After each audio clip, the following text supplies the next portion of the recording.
Hello students, last topic में हमने discuss किया था इस चीज़ के बारे में। और यहाँ हमने रेक्टिफायर के लिए हमने जो वोल्टेज रेगुलेशन निकाला था और कहा था वोल्टेज रेगुलेशन इसका इस प्रकार से होता है। इसके हम हाफ वेव रेक्टिफायर में भी इसके लिए हम बात कर चुके हैं।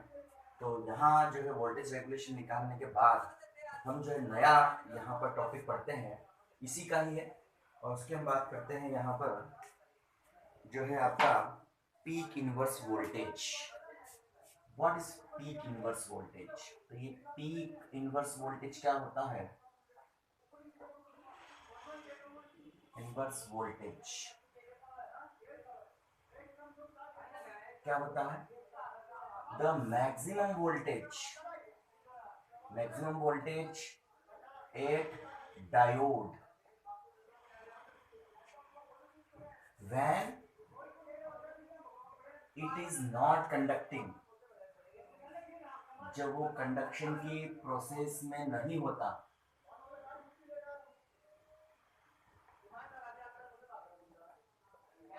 जब वो कंडक्टिंग नहीं करता तो उस कंडीशन में जो आपका मैक्सिमम वोल्टेज होता है इस डायोड के टर्मिनल्स पर, उसी को बोलते हैं हम यहाँ पर पीक इनवर्स वोल्टेज। ठीक है, हम पीक इनवर्स वोल्टेज निकालते हैं। तो जैसे हम बात करते हैं ये फुल वेव रेक्टिफायर है, पहले हाफ वेव रेक्टिफायर निकाल देता हूँ। यही कहा था मैंने हाफ वेव रेक्टिफायर्स के बारे में। ऐसा ये हाफ वेव रेक्टिफायर है आपका, और ये हाफ रेक्टिफायर की ये प्राइमरी कॉइल, ये सेकेंडरी कॉइल। यहाँ पर हम जो है एसी इनपुट हम यहाँ देते हैं, तो इनपुट एसी होती है यहाँ पर, और हमें मिलती है आउटपुट पर डीसी। और एक डायोड का हम यहाँ पर यूज करते हैं, डायोड डी का। और यहाँ पर लोड लगाकर हम जो इसके टर्मिनल्स आरएल पर हम लोड लगाते हैं, और यहाँ पर हम आउटपुट को फाइंड आउट कर लेते हैं। तो क्या होगा इसमें इसमें जब जैसे कि यहाँ पर क्या होता है भाई, आपका जब डायोड कंडक्टिंग करता है तो डायोड के कंडक्शन में भाई ऑब्वियस बात है, यहाँ पर डायोड कंडक्टिंग कभी ये प्लस पर होगा तो कभी ये माइनस पर होगा। तो उस कंडीशन में अगर हम यहाँ कहें तो यहाँ इस जब डायोड आपका फॉरवर्ड बायस में होता है, तो फॉरवर्ड बायस में क्या हो जाता है आपका, ये माइनस टर्मिनल पे और ये प्लस टर्मिनल पे आ जाता है, जिससे डायोड क्या होता है, रिवर्स बायस में चला जाता है, और इस समय ये कंडक्शन नहीं करता। तो इस समय इस पर जो मैक्सिमम वोल्टेज है, हमने यहाँ पर वीएम जनरेट किया है। वीएम ही तो था मैक्सिमम वोल्टेज, ईएम की हमने बात करी थी, ये ईआरएमएस ईडीसी है ना, ये ईडीसी निकाला था है ना, ईएसी भी अपन निकाल सकते हैं ऐसे। तो ये जो आपके टर्मिनल्स पर V equal to V0 sine omega की जो मैक्सिमम वोल्टेज होता है, उसे अपन डायोड का पीक इनवर्स वोल्टेज कहते हैं। इस कंडीशन में अगर हम बात करें तो यहाँ पर अपन पीक इनवर्स वोल्टेज की बात करें तो पीक इनवर्स वोल्टेज के लिए क्या होगा भाई, अगर किरचॉफ के लॉ को भी यूज करके निकाल सकते हैं, और वैसे हम अपने डायरेक्ट भी इसको देख सकते हैं। किरचॉफ के लॉ की बात करूंगा तो ये आपका प्लस और ये माइनस टर्मिनल, ये आपका माइनस और ये प्लस टर्मिनल हो जाएगा। तो इसके टर्मिनल्स पर क्या होगा, पीक इनवर्स वोल्टेज क्या होगा आपका। तो हम वहां पर कहते हैं कि जो किरचॉफ के जो केवीएल लॉ होता है, जो वोल्टेज लॉ होता है, उसमें कहते हैं कि जब अपन सेल के माइनस टर्मिनल से प्लस टर्मिनल की ओर जाते हैं तो उसको पॉजिटिव हम यहाँ से स्टार्ट करते हैं चलना। इस पर मैं बोल देता हूँ पीक इनवर्स वोल्टेज इस पे निकाल रहा हूँ। तो peak inverse voltage on this diode when it is not conducting, अभी कंडक्टिंग नहीं कर रहा है, यहाँ से ले घूम करके यहाँ से आए और यहाँ से वापस इंटर होकर यहाँ पहुंच गए। तो यहाँ पर जो वोल्टेज है वो वीएम है, और बिकॉज ऑफ हम प्लस से माइनस की ओर यहाँ पर जा रहे हैं है ना, तो पीक इनवर्स वोल्टेज आपका क्या होगा, तो पीक इनवर्स वोल्टेज यहाँ पर होगा ये माइनस, यहाँ से स्टार्ट, क्योंकि यहाँ पर नॉन कंडक्टिंग स्टेट में है ये, और यहाँ से स्टार्ट किया घूमे और वापस से क्या प्लस टू माइनस इस टर्मिनल में हम पहुंच गए। यहाँ हम इसको ऐसा भी ले सकते हैं कि आप बोलो sir plus minus two plus direct ये प्लस ले लिया, और जब वापस प्लस से आप माइनस पे आओगे तो आप इसको लोगे माइनस वीएम, क्योंकि हम यहाँ पर पहले भी हमने डायोड की बात की तो मैंने कहा ये प्लस पे होता है, ये प्लस पे होता है, माइनस पे होता है। तो अपन इसके वोल्टेज को क्या लिया था अपन ने, अगली वाली सिचुएशन में ये प्लस पे था माइनस पे, तो मैंने कहा इस पे नेगेटिव वोल्टेज मैंने लिया था V equal to minus V M, अपन ने नेगेटिव की बात करी थी, अपन ने उसको पॉजिटिव मारा था। तो ये बिल्कुल है कि ये जब प्लस पर है तो ये माइनस पर, तो प्लस वीएम लेंगे, और जब ये प्लस पर है तो माइनस पर, तो इसको माइनस वीएम लेगा, क्योंकि ये आपका लोअर पोटेंशियल, ये हायर पोटेंशियल पे आ जाएगा, ये लोअर पोटेंशियल पे आ जाएगा। जो आपकी वोल्टेज है वो पहले वाले वोल्टेज के जस्ट अपोजिट हो जाएगा। यही तो कहते हैं ना अपन, ऐसे वोल्टेज चल रहा है, ऐसे करंट चल रही है, तो पहले ये प्लस माइनस, और जब ये आ जाएगा तो ये नेगेटिव वोल्टेज ही तो है, तो इसलिए अपन इस वोल्टेज को नेगेटिव लेंगे। तो इसके टर्मिनल से पीक इनवर्स वोल्टेज यहाँ से ले माइनस से प्लस गए, पॉजिटिव हो गया, और इसको साइकिल को कंप्लीट करने के लिए इस सेल के प्लस के, अगर इसको एज अ सेल माने तो प्लस से माइनस की ओर अपन जा रहे हैं, तो ये वैसा का वैसा रहेगा, बट दिस इज नेगेटिव, तो अपने नेगेटिव वीएम लिख दिया, दैट्स इज इक्वल टू क्या होना चाहिए, जीरो। टोटल जो आपका इलेक्ट्रोमोटिव फोर्स है, या कह सकते हैं कि जितना भी आपका ईएमएफ है वो इस पे जितने भी जो आपके वोल्टेज ड्रॉप हो रही है उसके इक्वल होना चाहिए, तो अपन उस प्रकार से इसको कह सकते हैं। यहाँ टोटल जो आपका इलेक्ट्रोमोटिव फोर्स है वो जीरो होना चाहिए, टोटल पोटेंशियल जो होना चाहिए वो जीरो होना चाहिए, तो अपने टोटल पोटेंशियल निकाल के इसको जीरो बोल दिया। तो इस कंडीशन में आपका जो पीक इनवर्स वोल्टेज जो हो जाएगा वो हो जाएगा आपका वीएम के इक्वल, मतलब यहाँ पर मुझे इसकी पीक इनवर्स वोल्टेज वीएम के इक्वल मिलती है।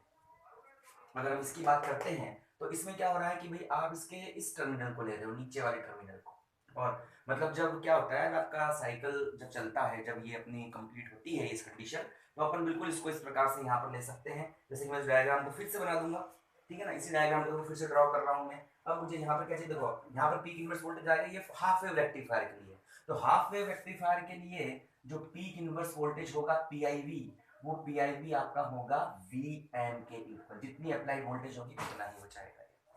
अगेन हम अगर बात करें फुल वेव रेक्टिफायर की, तो फुल वेव रेक्टिफायर में होता क्या है, फुल वेव रेक्टिफायर में अपन ये बोलते हैं कि ये आपकी जो है सेकेंडरी कॉइल होती है ना, इस तरह से बड़ा बनाया थोड़ा डायग्राम में, ये आपकी प्राइमरी कॉइल्स है, ये आपने यहाँ पर टर्मिनल दिया है ऐसे, और ये वोल्टेज लगाया V equal to VM sine omega t, यहाँ पर भी इतना ही जनरेट होगा।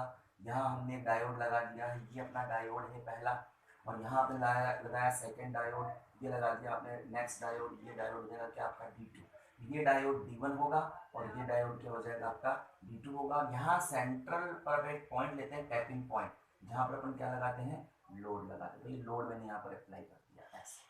यहाँ पर मुझे क्या मिलेगा, आउटपुट मिलेगा, बिल्कुल कह सकते हैं इस चीज को। तो यहाँ पर जब क्या होगा कि जब अपन पी इनवर्स वोल्टेज यहाँ पर जब अपन करंट देते हैं, तो ऑब्वियस सी बात है ये आपका जब पॉजिटिव पे होता है तो ये ऑटोमेटिक नेगेटिव टर्मिनल पे आ जाता है। मतलब यहाँ पर अगर सिग्नल ऐसे आपका वेरी कर रहा है, तो उस कंडीशन में जब ये नेगेटिव पर और यहाँ पर भी अगर सिग्नल माने, तो वो सिग्नल कैसे चलेगा, ऐसा ही तो चलेगा, अपोजिट, उल्टा, है ना, एक दूसरे के अपोजिट हो गया सिग्नल, यहाँ पर होगा ना, इनमें एक 180 डिग्री का फेज डिफरेंस होता है प्लस और माइनस के बीच में, यहाँ पर ये प्लस और ये माइनस के बीच में।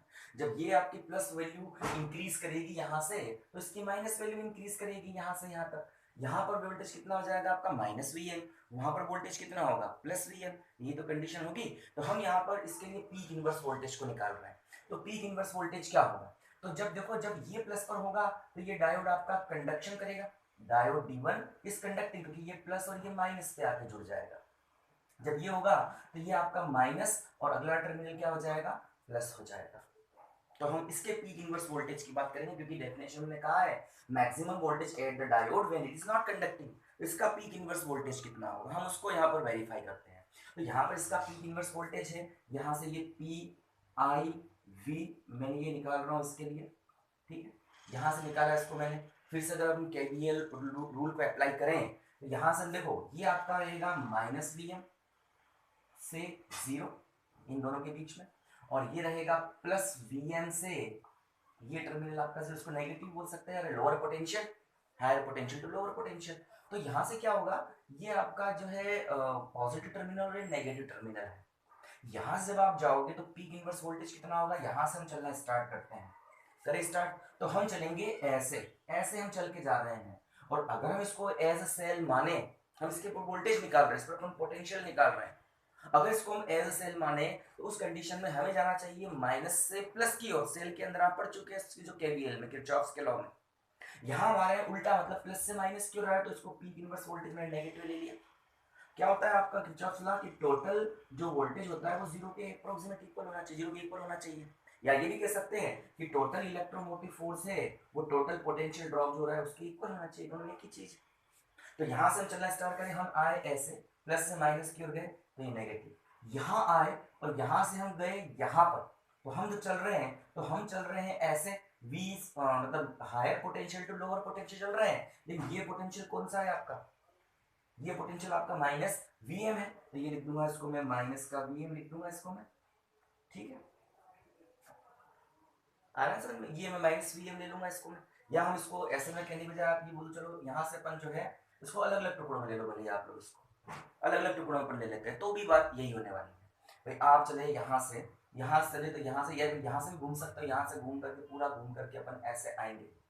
तो उस कंडीशन में अपन यहाँ पर कहते हैं कि यहाँ से आप आए इधर, मतलब क्या होता है कि अगर मैं इसके दो पॉइंट ले लूं, point A and point B, ऐसा भी इसको ले सकते हैं आप यहाँ पर। तो यहाँ पर इसके टर्मिनल्स पर पीक इनवर्स वोल्टेज क्या होगा, तो इसके टर्मिनल पर पीक इनवर्स वोल्टेज होगा voltage at point A minus voltage at point B, ये भी कह सकते हो आप। इसका पीक इनवर्स वोल्टेज कितना होगा, यही नॉन कंडक्टिंग स्टेट में है, एन जुड़ गया प्लस से, पी जुड़ गया माइनस से, reverse bias non conducting state में। तो इसका पीक इनवर्स वोल्टेज होगा voltage at point A minus voltage at point B, या voltage at point B minus voltage at point B, higher potential का पॉइंट दिख रहा है हमको, तो मैं इसको ऐसे भी लिख सकता हूँ, voltage at point B minus voltage at point A, ऐसे लिख दिया। अब इस बी पर अपन वोल्टेज की बात करते हैं, बी पर वोल्टेज कितना है, तो बी पर आपका करंट ऐसे फ्लो होकर के आ रहा है, तो हम कह रहे हैं कि यहाँ पर ये टर्मिनल पॉजिटिव है, तो ऑब्वियसली बात है बी भी क्या होगा आपका पॉजिटिव होगा, ये सारा का सारा वोल्टेज यहाँ पर प्रेजेंट होगा, क्योंकि जुड़ा हुआ है ना इससे पॉइंट से, तो बिल्कुल देख लो जरा, ये यहाँ से ये पॉजिटिव पर है तो ये डायोड कंडक्टिंग कर रहा है, तो इसके ये वाला टर्मिनल क्या रहेगा, ऑलरेडी पॉजिटिव टर्मिनल पे होगा, तो ये हो जाएगा आपका पॉजिटिव, मतलब वीएम मैक्सिमम वोल्टेज वीएम तक, फिर माइनस, और फिर अगर मैं वीए पोटेंशियल की बात करूंगा तो वीए जुड़ रखा है यहाँ पर किससे, माइनस वीएम से जुड़ रखा है, तो उस कंडीशन में इसके टर्मिनल पोटेंशियल कितना होगा, माइनस वीएम होगा, तो उस कंडीशन में जो टोटल पोटेंशियल होगा इसके ऊपर 2Vm होगा, मतलब जो इस नॉन कंडक्टिंग डायोड पर जो पीक इनवर्स वोल्टेज जो होगी वो 2Vm के क्या हो जाएगी बराबर। फुल वेव रेक्टिफायर में जो आपकी PIV होती है वो 2Vm के इक्वल होती है, और यहाँ पर इस डायोड में इसको क्या करना चाहिए, इसके टॉलरेंस की कैपेसिटी होनी चाहिए, इसको सहन करने की क्षमता होनी चाहिए। अगर इस डायोड में इस वोल्टेज को सहन करने की कैपेसिटी नहीं है तो वो डायोड ऑब्वियसली बात है वो डिस्ट्रॉय हो जाएगा। तो यहाँ पर उस प्रकार का हम डायोड लगाते हैं जिससे जिस डायोड में इस पीक इनवर्स वोल्टेज को टॉलरेंस करने की, इसको झेलने की, इसको सहन करने की कैपेसिटी इसमें हो। ठीक है, तो ये आप लोग यहाँ पर ध्यान रखना। अप्रोक्सीमेट इसको जो है +2Vm ±20 वोल्ट के आसपास इसको लिया जाता है, मतलब हम पूरा 2Vm का नहीं, थोड़ा सा ज्यादा है थोड़ा सा कम, मतलब कि इस वोल्टेज को इसको सहन करने की क्षमता होनी, थोड़ा सा ज्यादा भी हो जाए कम भी, अपने एसी है, एसी भी कंटिन्यू एक जैसी नहीं होती, एसी में भी क्या होता है वोल्टेज थोड़ा कम ज्यादा होता रहता है, तो ऑब्वियस बात है यहाँ पर भी चेंजेस होगा, तो अपन 2Vm ±20 वोल्ट का यहाँ पर डायोड यहाँ पर लगाया जाता है। तो इस डायोड में इसको सहन करने की क्षमता होनी चाहिए, और पीक इनवर्स वोल्टेज आया हमारे पास में 2Vm के इक्वल आया है। ठीक है, तो इस प्रकार से अपन यहाँ पर जो है केवीएल लॉ से भी हो सकता है, और मैंने पोटेंशियल लॉ से भी इसको यहाँ पर डिफाइन कर दिया, केवीएल लॉ से भी आप बोल सकते थे इसको, तो उसके अकॉर्डिंग भी पोटेंशियल यही आता पर 2Vm के इक्वल ही आता। ये अपना जो है क्या हो गया, पीक इनवर्स वोल्टेज किसके लिए, आपका जो है फुल वेव रेक्टिफायर के लिए 2Vm के इक्वल है, एंड हाफ वेव रेक्टिफायर के लिए Vm के इक्वल है, और वो क्या होता है, जो maximum voltage at the diode present on the diode when it is not conducting. ठीक है, तो ये आपका होता है पीक इनवर्स वोल्टेज। यहाँ बात कर लेते हैं हम फुल वेव रेक्टिफायर की, और फिर फुल वेव रेक्टिफायर के लिए हम सारी चीजें तो वापस से डिफाइन नहीं करेंगे, और पीक इनवर्स वोल्टेज होगा फुल वेव रेक्टिफायर के लिए भी कितना होगा, इस Vm के इक्वल ही होगा, परंतु वहाँ एक चीज बढ़ जाएगी आपकी, वहाँ आपका रेजिस्टेंस जो डायोड का है ना वो बढ़ जाएगा। देखो कैसे कि रेजिस्टेंस में सीरीज में होंगे, तो पहले अपन इनको बना लेते हैं।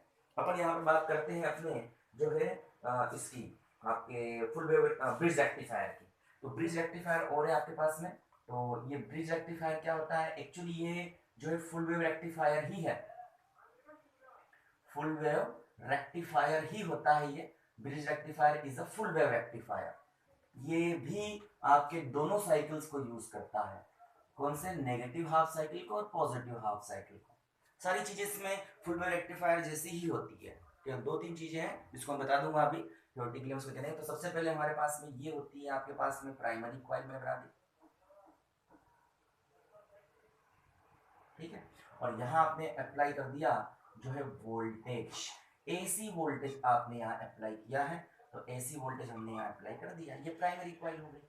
इसके साथ में यहाँ पर जो ये होती है आपकी, ये सेकेंडरी कॉइल होती है, इस तरह से ये सेकेंडरी कॉइल आपने लगा दी, और यहाँ से हमने इसको आगे की तरफ लेके आ गए इस तरह से। अब यहाँ पर जो मुझे ब्रिज रेक्टिफायर में मुझे यहाँ पर जो है डायोड्स को यहाँ जोड़ना है, तो यहाँ पर मैं 2 पॉइंट्स ले लेता हूँ, पहले तो इनको मैं कंसीडर कर लेता हूँ, बिल्कुल डिसाइड कर लेता हूँ, और यहाँ से जो है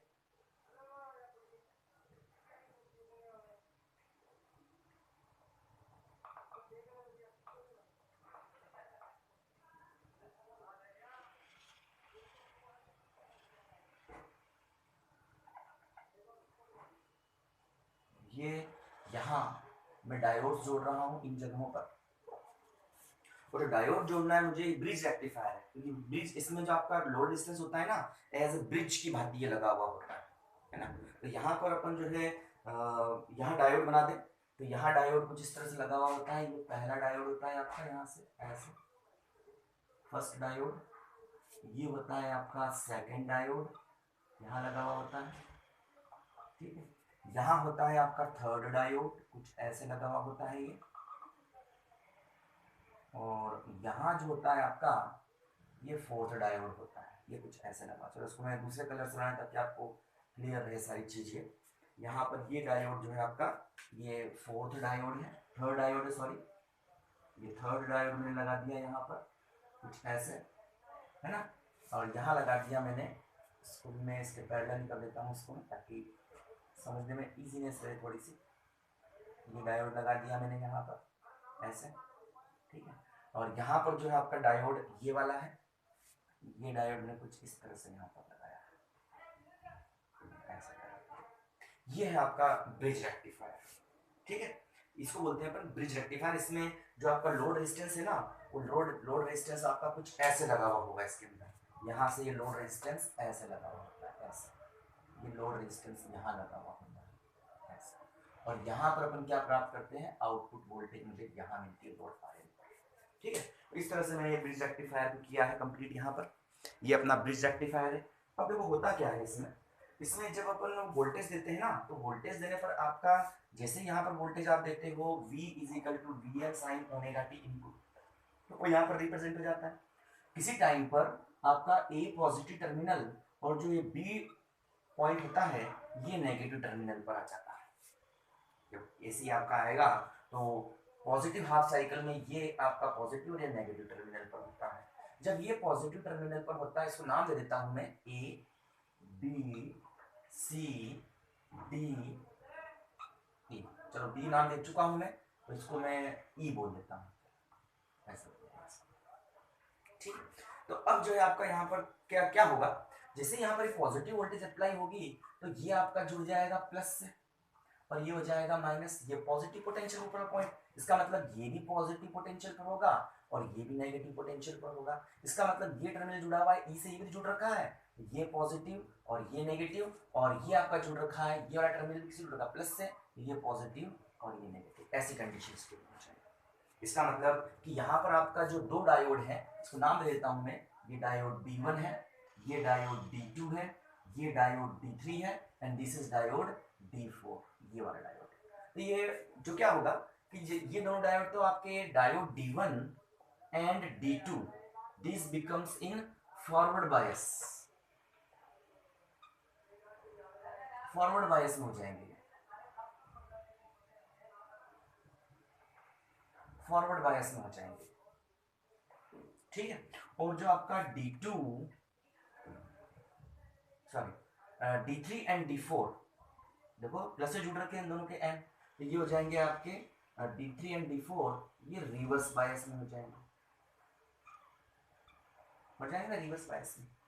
तो क्या होगा, डायोड D1 और D2 कंडक्टिंग करेंगे, और उस कंडीशन में आपका जो यहाँ से करंट आएगा बिल्कुल पास हो जाएगा, यहाँ से होके करंट यहाँ, अब ये इधर तो जाने से ना, क्योंकि ये तो आपका रिवर्स बायस में है, ये कंडक्टिंग करेगा ही नहीं। ये इसका कंडक्टिंग नहीं करने का मतलब क्या है, इसका रेजिस्टेंस बहुत ज्यादा हो जाएगा, इन्फिनिटी, वही चीज कह रहा हूँ। चाहो तो इसको तोड़ ही दो, यहाँ से हटा ही दो, बोलेंगे बिल्कुल वैसा भी मान सकते हैं अपन, जो मैंने बात करी थी कुछ लास्ट टॉपिक में, लास्ट लेक्चर मैंने बात की थी ना, मैंने कहा था RL बराबर इन्फिनिटी दिया था, वही चीज है यहाँ पर। तो ये यहाँ से क्या होगा, करंट यहाँ तक तो आ जाएगा, फिर करंट इधर फ्लो होना चालू होगा, लोड RL से पास होकर के D तक पहुंचेगा। अब ये रिवर्स बायस में तो ऊपर तो करंट जाने से रहा, तो ये नीचे की तरफ आएगा और नीचे तरफ आकर के पॉइंट B तक plus two minus current flow हो जाएगा। मतलब जो करंट की डायरेक्शन हो जाएगी आपकी, वो करंट की डायरेक्शन हो जाएगी A E C D, और ये पॉइंट क्या नाम दिया था हमने इसको, ए बी सी डी ई, इसको एफ बोल देता हूँ इस पॉइंट को, तो ए ई सी डी एफ, ए ई सी डी एफ, नीचे ई बी, ये आपकी करंट की डायरेक्शन होगी। इसमें करंट ऐसे आएगा, ऐसे आएगा, ऐसे होकर के ऐसे फ्लो हो जाएगा। ठीक है, मतलब लोड में करंट कैसे जा रहा है आपका, सी टू डी जा रहा है लोड में करंट, ये ध्यान रखना है। और डायरेक्शन करंट की यही होनी चाहिए सेम। अगेन रिवर्स बायस, उसके अगले next half negative half cycle में तो यहाँ करंट फ्लो हो जाएगा। अगेन जैसे आपका नेगेटिव हाफ साइकिल आएगा, तो नेगेटिव हाफ साइकिल आने से आपका ये नेगेटिव हो जाएगा और ये क्या हो जाएगा, आपका पॉजिटिव हो जाएगा। जब ये कंडीशन इसमें होगी तो उस कंडीशन में क्या होगा आपका, जिससे क्या होगा आपका जो ये जो डायोड है ना, ए नेगेटिव होती है, ये तो माइनस हो जाएगा और ये बन जाएगा आपका प्लस हो जाएंगे। बिल्कुल ऊपर टर्मिनल माइनस है तो ये माइनस हो जाएगा, और जब ये माइनस हो तो नीचे वाला क्या बनेगा, प्लस, क्योंकि ये प्लस से जुड़ रखा है। देखो नीचे ये आपका नेगेटिव, तो ये आपका नेगेटिव टर्मिनल आ जाएगा, तो नीचे वाला क्या हो जाएगा ऑटोमेटिक प्लस, और ये जुड़ रखा है आपका नेगेटिव, ई टर्मिनल से जुड़ रखा है ये सीधा, ये आपका नेगेटिव और ये हो जाएगा आपका पॉजिटिव। इसका मतलब अब क्या होगा, अब कंडीशन ये होगी कि अगेन अब आपका उल्टा हो जाएगा, जो D3 और D4 है, D3 and D4, D3 and D4 ये दोनों रिवर्स बायस, फॉरवर्ड बायस में देखो दोनों माइनस और P प्लस से जुड़ गए, और आपका जो D1 एंड D2 जो है ना, ये आपका रिवर्स बायस में हो जाएगा। तो अब क्या होगा, अब करंट की जो कंडीशन होगी, अब करंट यहां से फ्लो होकर तो आने से रहा, अब क्या होगा, करंट जो है आपका यहां से चल के आएगी करंट, और ये ऐसे देखो यहां से करंट चल के आएगी यहां तक आई, अभी इधर जाने से नहीं, क्योंकि ये तो आपका रिवर्स में कंडक्शन कर नहीं रहा है, तो ये जाएगा आपका, ये करंट को पास नहीं होने देगा, इन्फिनिटी रेजिस्टेंस की बात ये वर्क करेगा। ये करंट यहाँ आएगा, एफ से होकर के आपका कहाँ जाएगा, सी की ओर जाएगा, एफ टू सी आपका करंट फ्लो होगा और ये सी तक पहुंच जाएगा। यहाँ पर करंट आने के बाद क्या होगा, ये आपका D1 फिर से किस में हो गया, रिवर्स में हो गया है, तो करंट को पास नहीं होने देगा, इस करंट को वापस से क्या कर देगा, घुमा देगा, कहां से, सी से डी की ओर। मतलब अगेन आपका करंट कहां बह रहा है, सी से डी की ओर, ऐसा करंट आएगा यहाँ से जाएगा, इधर जाएगा, इधर सी से डी की ओर आकर डी पर आकर के फिर ऊपर निकल के इस नेगेटिव टर्मिनल तक पहुंच जाएगा। मतलब अब जो करंट की डायरेक्शन होगी ना, वो होगी आपकी B E F C D E, sorry E point दो जगह हो चुकी है क्या, इसको इडेट एफ जी बोल दो, चलो कोई बात नहीं, इसको A B C D E F G, तो B G F C D E और कहां तक, ए तक। ठीक है, और ये क्या था आपका एफ जी डी तक। ठीक है, ऐसा दो पॉइंट हो गए थे, तो बी जी या करंट आएगा बी जी, इससे ऊपर जाएगा एफ सी की तरफ, सी से डी की तरफ, डी से ए की तरफ और ई से ए, प्लस टू माइनस करंट फिर से फ्लो हो जाएगा। दोनों कंडीशन में देख रहे हैं कि यहाँ पर भी करंट सी टू डी और यहाँ पर भी करंट सी टू डी है, मतलब इसका मतलब है कि आपकी जो करंट हमें मिलेगी आउटपुट पर, वो करंट कुछ ऐसी करंट होगी, ऐसी करंट आपकी हो जाएगी, है ना। ये कभी तो डायोड D1 एंड D2 के कारण से, फिर अगली जो मिलेगी D3 एंड D4 के कारण से, फिर इस प्रकार से हमको मिलता जाएगा, तो हमें फुल वेव रेक्टिफायर आपका मिल जाएगा और फुल वेव रेक्टिफायर आपका बन जाएगा। ठीक है, तो ये अपने पास में फुल वेव रेक्टिफायर होता है। इसके लिए अपन अगेन अगर वोल्टेज की बात करें, अगर अपन इन करंट की बात करें, करंट बिल्कुल आपका फुल वेव रेक्टिफायर जैसे कि ऑलरेडी ये फुल वेव रेक्टिफायर है, बट वहां पर एक चीज आपको ध्यान रखनी है, वहां पर हमने क्या किया था, हमने फुल वेव रेक्टिफायर की बात की थी, और फुल वेव रेक्टिफायर की बात करके हमने यहाँ पर निकाला था आपका जो है, अगर मैं बात करूँ जैसे कि आपने निकाली थी करंट, करंट क्या निकाली थी हमने कहा था कि भाई आपका I M is equal to E M, जो I M is equal to मैंने कहा था ई एम अपॉन में आर प्लस आर एल, इसकी हमने बात की थी वहां पर, ऐसा किया था हमने वहां पर।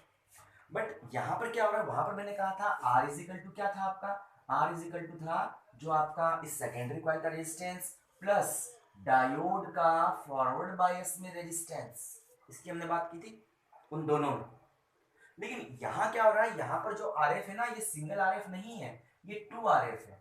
वाई, क्योंकि यहाँ पर अगर देखो आप ध्यान से, तो यहाँ पर ये डायोड ऐसे का करंट फ्लो होता है, तो ये ए से ई, ई से सी, सी से डी और डी से एफ, तो ये दोनों डायोड क्या होते हैं, एक दूसरे के सीरीज में आ रहे हैं, एक दूसरे के पाथ में आ रहे हैं। देखो करंट का पाथ क्या है, ई से सी से डी, डी से एफ, इसका मतलब करंट ऐसे होके ऐसे आ रहा है, मतलब ये दोनों क्या हो जाएंगे, एक दूसरे के साथ सीरीज में हो जाएंगे, और सीरीज में होने से इनका टोटल रेजिस्टेंस क्या हो जाएगा, ऐड हो जाएगा। तो यहाँ पर हमें इस आर को आर एस और ये मतलब आर एफ न लेते हुए हमें 2 RF यहाँ पर लेना पड़ेगा, इतना सा डिफरेंस है। बिकॉज हम आर को ही R S plus two R S बोलते हैं, इसलिए डेरिवेशन में कोई डिफरेंस नहीं आएगा, सेम फुल वेव रेक्टिफायर का डेरिवेशन एज इट इज इसमें आ जाएगा। ठीक है ना, तो इस प्रकार से अपन यहाँ पर इसको कहते हैं।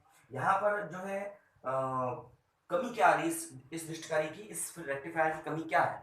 इस रेक्टिफायर की कमी यहाँ पर यह है कि यहाँ पर दो डायोड श्रेणी क्रम में है। देखो सीरीज में दोनों डायोड, तो जब भी चालन करता है तो कभी ये दोनों सीरीज में होंगे, तो कभी करंट यहाँ से आएगा, यहाँ से तो ये दोनों सीरीज में हो जाएंगे अगले नेक्स्ट नेगेटिव हाफ साइकिल में। तो यहाँ पर दो डायोड सीरीज में होते हैं, और दो डायोड सीरीज में होने से सीरीज में रेजिस्टेंस एड होता है, ज्यादा बढ़ता है। तो जब रेजिस्टेंस आपका इंक्रीज हो जाएगा तो ऑब्वियस होता है आर की वैल्यू भी इंक्रीज होगी, जिससे आपका जो करंट है वो करंट क्या हो जाएगा, थोड़ा सा डाउन हो जाएगा, करंट यहाँ पर कम हो जाता है। और साथ ही साथ जो आपके कुछ पोटेंशियल ड्रॉप यहाँ होगा, कुछ पोटेंशियल ड्रॉप यहाँ होगा, तो ऑब्वियस सी बात है हमें आउटपुट पर जो यहाँ वोल्टेज मिलेगा वो आउटपुट वोल्टेज भी क्या हो जाएगा, यहाँ पर कम हो जाएगा। पहली कमी तो इसकी यहाँ पर ये है। तो यहाँ पर क्या इसका कोई यूज नहीं है?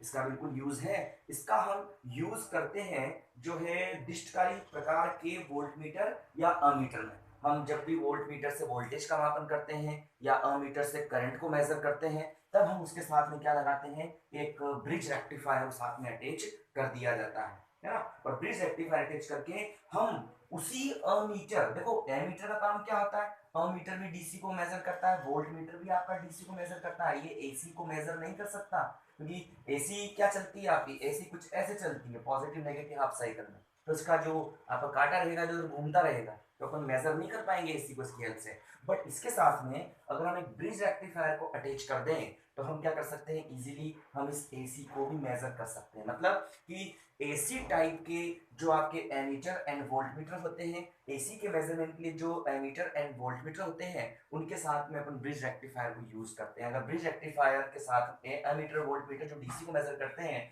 अगर इनके साथ ब्रिज रेक्टिफायर अटैच कर दिया जाए तो हम उसकी हेल्प से एसी को भी क्या कर सकते हैं, यहाँ पर इजीली मेजर कर सकते हैं। तो ये आपका ये हो गया।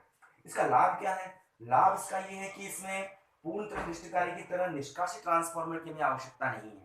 हमें आउटपुट ट्रांसफार्मर यहाँ लगाना नहीं पड़ता, वहां बिल्कुल लगता है लोड के साथ में ट्रांसफार्मर भी लगता है, वहां पर अपन टैपिंग पॉइंट लेते हैं यहाँ पर, है ना, इसको अपन टैपिंग पॉइंट बोलते हैं और निष्कासित बिंदु बोलते हैं। तो ये वो ट्रांसफार्मर ही अलग प्रकार का आता है, उसमें 3 टर्मिनल्स निकले हुए होते हैं आपके, 1 सेकंड ईयर और थर्ड ईयर। तो हमें इस बीच वाले पॉइंट की यहाँ पर जरूरत नहीं है। वो ट्रांसफार्मर थोड़े से महंगे भी आते हैं, उनकी मैन्युफैक्चरिंग भी अलग प्रकार से होती है, तो हमें इस प्रकार के ट्रांसफार्मर की यहाँ पर आवश्यकता नहीं है। इसका मतलब कॉस्ट थोड़ी सी हमारे लिए कम हो जाती है। साथ ही साथ इस दृष्टिकारी से जो पीक इनवर्स वोल्टेज होता है ना, वो किसके बराबर होता है, वो ईएम के बराबर ही होता है। मैंने कहा था हाफ वेव रेक्टिफायर में भी पीक इनवर्स वोल्टेज वीएम मिल रहा था और इस रेक्टिफायर में पीक इनवर्स वोल्टेज कितना मिलेगा, वीएम ही मिलेगा, जो कि फुल रेक्टिफायर की तरह ये 2 वीएम नहीं होगा। ठीक है ना, इसका मतलब कि यहाँ पर अपन नॉर्मल जो रेटिंग वाले डायोड्स को यूज कर सकते हैं, हमें हाई रेटिंग के डायोड की यहाँ पर जरूरत नहीं होगी। हाई रेटिंग को डायोड यूज करना, उसको बनाना पड़ता है ना, और उसको बनाने के लिए हमें काफी ज्यादा जो है वहाँ पर कॉस्ट भी लग जाती है। तो इसीलिए अपन क्या है कि नॉर्मल डायोड्स को हम यहाँ पर यूज कर सकते हैं, और लो रेटिंग वाले डायोड्स को भी यहाँ पर यूज किया जा सकता है। ये इसकी यहाँ पर क्वालिटी होती है। इसके लिए पीक इनवर्स वोल्टेज भी कितना होता है आपका, वीएम ही होता है। बिल्कुल हमें पिछले की तरह इसको हम बिल्कुल यहाँ पर निकाल सकते हैं। ठीक है ना, पीक इनवर्स वोल्टेज मतलब वही डायोड में ये जब इस पर वोल्टेज आपका वीएम है, यहाँ पर वीएम हो जाएगा, यहाँ पर वी2, लेकिन V one plus V two is equal to again वो वीएम के इक्वल हो जाएगा। तो यहाँ पर पीक इनवर्स वोल्टेज यहाँ पर निकाला जा सकता है। तो अगेन पीक इनवर्स क्या होता है आपका, यहाँ पर वीएम ही होता है। ठीक है, तो ये अपने पास में ब्रिज रेक्टिफायर था।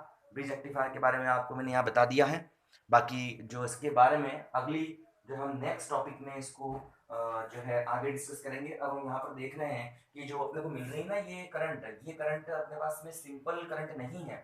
मैंने कहा जो डीसी वो होती है जो जिसकी वैल्यू, जिसका करंट क्या होता है, टाइम के रिस्पेक्ट में कांस्टेंट होता है, पर यहाँ पर टाइम के रिस्पेक्ट में कांस्टेंट नहीं है। यहाँ क्या हो रहा है, यहाँ आपका वोल्टेज पल्सेटिंग करंट है, मतलब रिपल फैक्टर इसमें है, क्योंकि भाई आपकी एसी क्या होती है, एसी कुछ ऐसे चलती है, ऐसे। एसी की डेफिनेशन अपन कैसे देते हैं, एसी की डेफिनेशन अपन देते हैं कि भाई वो करंट जिसकी डायरेक्शन और वैल्यू दोनों ही with respect to time change होता है। भले इसकी डायरेक्शन यहाँ चेंज नहीं हो रही है, लेकिन यहाँ देख रहे हैं कि इसका मैग्नीट्यूड बार बार चेंज हो रहा है, लो से हाई हो रहा है, हाई से लो हो रहा है, तो ये प्योर डीसी नहीं बोल सकते इसको। तो हमें इस जो इसमें वेरिएशन हो रहा है, जो पल्सेटिंग हो रही है, उसको हम कम करना चाहते हैं। वेरिएशन को कम करके हम कुछ इस तरह की करंट निकालना चाहते हैं। उसके लिए अपन इसमें यूज करते हैं फिल्टर्स को। फिल्टर्स की हम बात करेंगे नेक्स्ट लेक्चर में। 3 टाइप्स के फिल्टर्स हम यहाँ देखेंगे और वहां हम इसको आगे डिस्कस करेंगे।